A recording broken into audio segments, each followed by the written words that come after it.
Hello everyone, आज है 2 अप्रैल और आज इस वीडियो में हम बात करने जा रहे हैं वेदांता के बारे में। 300 रुपये का शेयर है, बेहतरीन तेजी आई, 4.5% की तेजी और पिछले कुछ दिनों से ये तेजी बरकरार है।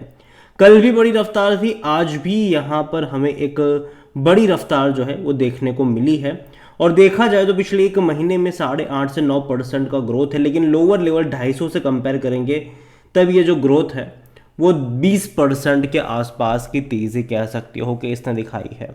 और बात करेंगे कि चल क्या रहा है, कंपनी को लेकर प्लान क्या है, डीमर्जर का जो प्लान था उसको लेकर क्या हो रहा है, और एक्सपांशन का प्लान का क्या है, डेट को लेकर क्या सिनारियो, उन सारी चीज़ों के बारे में हम यहाँ पर डिस्कस करेंगे। लेकिन उससे पहले अगर आपने अभी तक चैनल को सब्सक्राइब नहीं किया है तो प्लीज़ अभी इसे सब्सक्राइब कर लीजिए, क्योंकि आगे भी बहुत सारे वीडियोस हैं जो आपको काफ़ी ज़्यादा हेल्प करेंगे।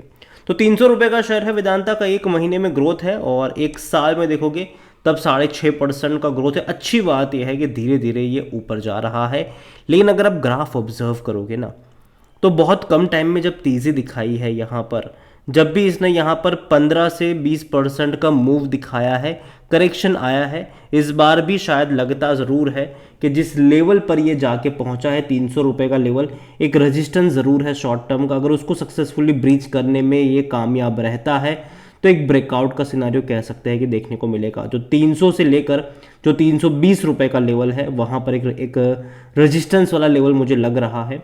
और दूसरी बात, जो बड़ी बात थी, जो वैल्यू अनलॉकिंग वाली बात थी वेदांता के डीमर्जर को लेकर, तो यहाँ पर इस डीमर्जर को प्लान में कुछ हर्डल्स आ सकते हैं, वो भी शेयर होल्डर की तरफ से ये कहना है क्रेडिट साइड्स की रिपोर्ट्स में। यहाँ पर देखिए, Vedanta plan demerger for its business could face major hurdles for majority share holders and creditors, ये कहना है क्रेडिट साइज का।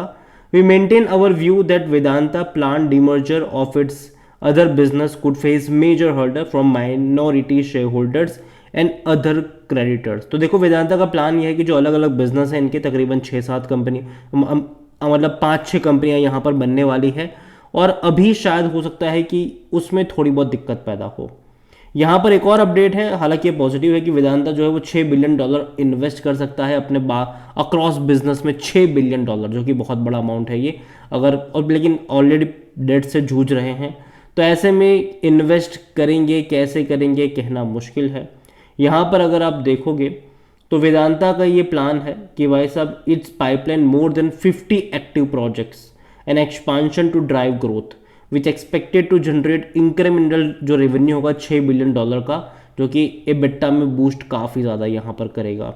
तो देखिए, कंपनी का प्लान तो बहुत बड़ा है, अब देखते हैं कि कंपनी उसको सक्सेसफुली एग्जीक्यूट कर भी पाती है कि नहीं। वेदांता के आज वॉल्यूम देखे तो बड़े रहे, आज 2,80,00,000 के आसपास के शेयर यहाँ पर ट्रेड होते नजर आए। हाई जो इसने बनाया था वो 495 रुपये का था और मार्केट कैप इसका तकरीबन 1,12,000 करोड़ के आसपास का देखने को मिल रहा है। वेदांता में according to Moneycontrol user हर कोई कह रहा है खरीदारी करो, बेचने की बात कोई नहीं कर रहा। इतना ही नहीं, कंपनी डिविडेंड तो भैया भारी भरकम पे करती है, लेकिन इस साल अभी भी कोई डिविडेंड पे नहीं करा है। पिछले साल तक इस टाइम तक इसने फरवरी में अनाउंस कर दिया था और अप्रैल में भी अनाउंसमेंट हो चुकी थी।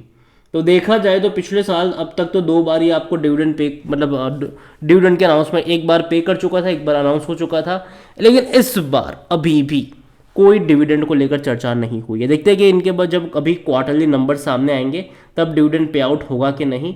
और जहां तक बात करेंगे क्वार्टरली रिजल्ट्स को लेकर, तो अभी तक कोई डेट सामने नहीं आई कि नंबर्स कब आने वाले हैं। जैसे ही डेट आएगी बात करेंगे उसके बारे में। और जहां तक वेदांता की वैल्यूएशन की बात करें तो देखिए, 22 का पी है, सेक्टर पी 26 का है, थोड़ा सा महंगा भी नहीं है, मतलब थोड़ा सा ये सस्ता कह सकते हो।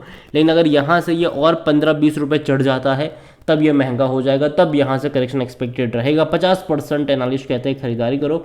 फिनेंशियल्स अगर हम देखेंगे इस कंपनी के, तो देखिए लास्ट क्वार्टर में इनका जो रेवेन्यू था वो 36,000 करोड़ के आसपास का रहा। अच्छी बात है कि प्रॉफिट 2,000 करोड़ रहा, लेकिन फिर भी ये कम है, क्योंकि जिस तरीके से इन्होंने पिछले कुछ सालों में डिविडेंड भर भर के बांटे हैं, भाई साहब इनको अच्छा प्रॉफिट कमाना पड़ेगा, वरना दिक्कत होगी इनके लिए।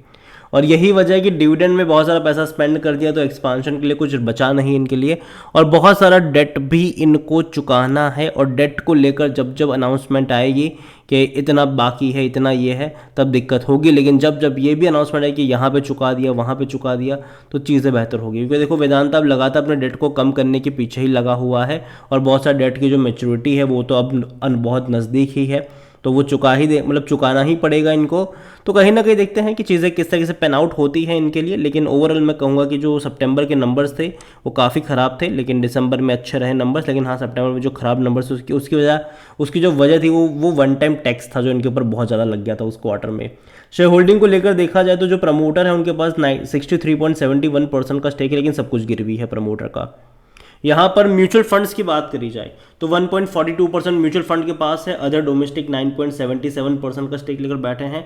एफआईएल 7.74% का स्टेक है। रिटेल और अदर की मिलाकर 17.36% की होल्डिंग है, जिनमें से रिटेल इन्वेस्टर 12.94% पर है और अदर पार्टीज 4.42% का स्टेक लेकर बैठे हैं। देखिए, वेदांता एक टाइम की डेफिनेटली बहुत अच्छी कंपनी है, खूब सारा पैसा इसने बना कर दिया है। कोविड के टाइम पर काफ़ी सस्ता ये मिल रहा था, तब मेरे कई सारे वीडियोस थे कि भैया मौके बनते हैं यहाँ पर, और काफ़ी अच्छी तेज़ी दिखाई भी थी। और तब से लेकर अब तक शेयर प्राइस तो भागा ही था, लेकिन भारी भरकम डिविडेंड में पे आउट हुआ है यहाँ पर। तो अभी मैं इतना ही कहूँगा कि जिस लेवल पर है बने रह सकते हैं अगर जिनके पास है तो। लेकिन फ्रेश बाइंग की जहाँ तक बात आती है, अगेन 300 से लेकर 320 रुपये का जो लेवल है, मुझे लगता है कि एक शॉर्ट टर्म रेजिस्टेंस के तौर पर वो काम कर सकता है।